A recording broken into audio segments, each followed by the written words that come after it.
Bugün 14 Mart Tıp Bayramı. Bu 14 Mart Tıp Bayramı vesilesiyle 7 Ekim'den bu yana Gazze'de bombalanan hastaneler, esir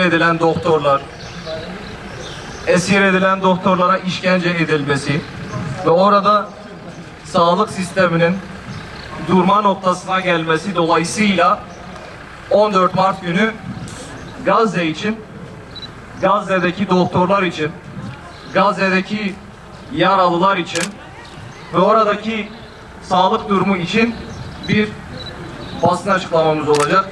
Şimdi basın metnini okuması için sözü Harran Üniversitesi Tıp Fakültesi öğrencisine bırakıyorum.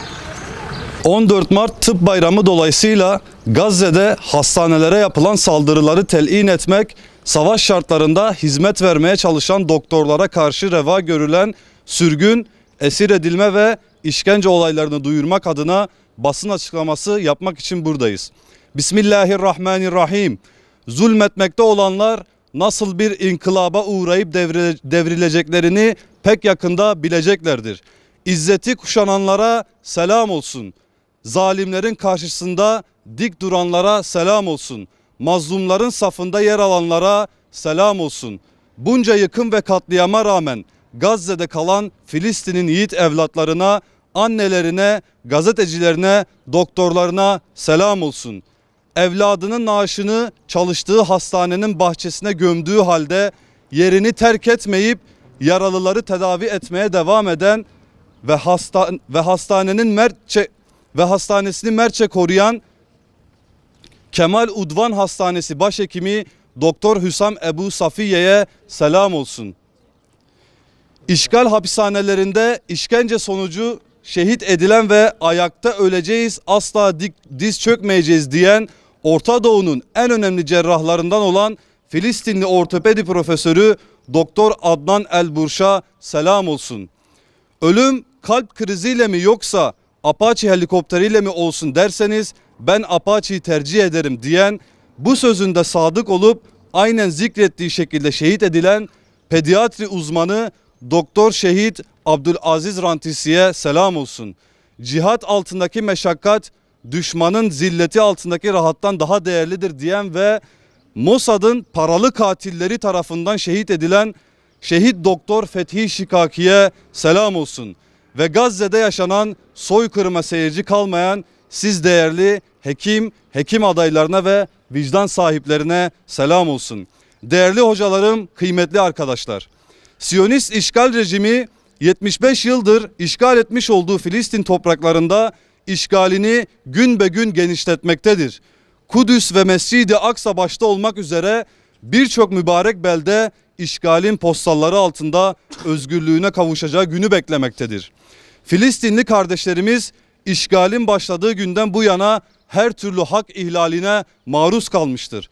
Mazlum bir halk Siyonistler tarafından katledilmiş, arazilerine el konulmuş, evleri ve yaşam alanları gasp edilmiştir.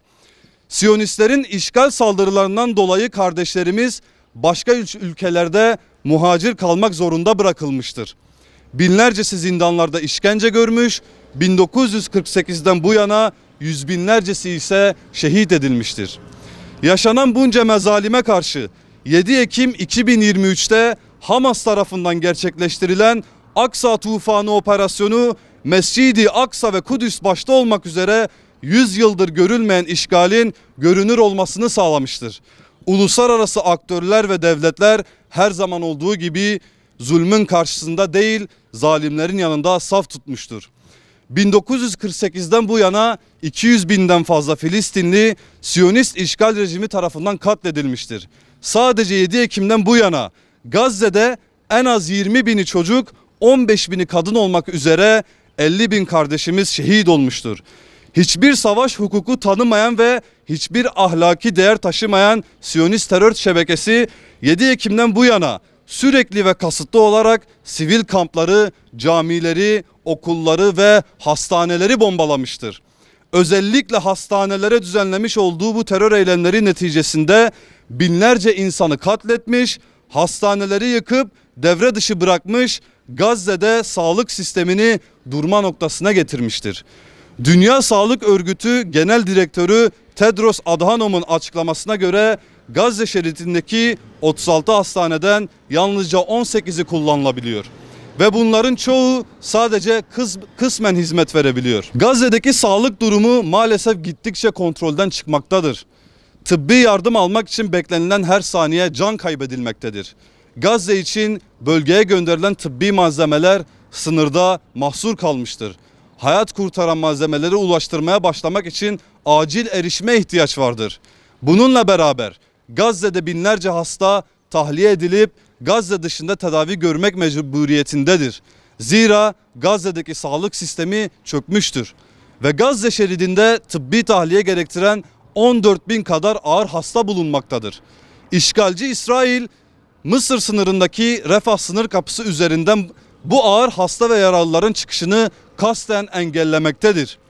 İlaç girişiyle hastanelerin sağlık sektörünün yeniden inşası için gerekli malzemelerin sınırdan geçişi geciktirilmektedir.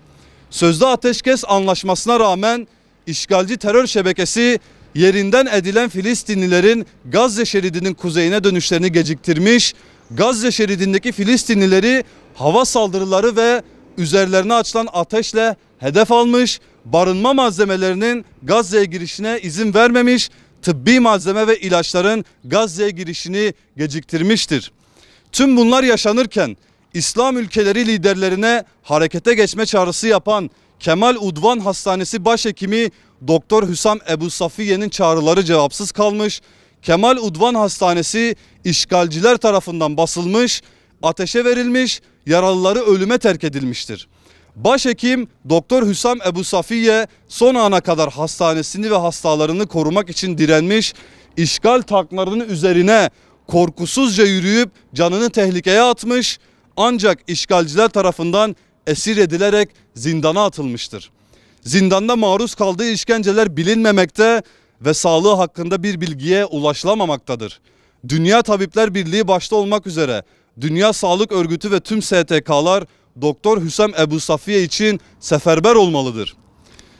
Bununla birlikte Siyonist rejimin sözde Enerji Bakanı Eli Cohen, Gazze şeridine elektrik tedariğini tamamen keseceklerini duyurmuştur. Gazze'yi karanlığa ve açlığa mahkum etmek isteyen bu rejim yalnızca şehirleri değil, insanlığın vicdanını da yakmaktadır.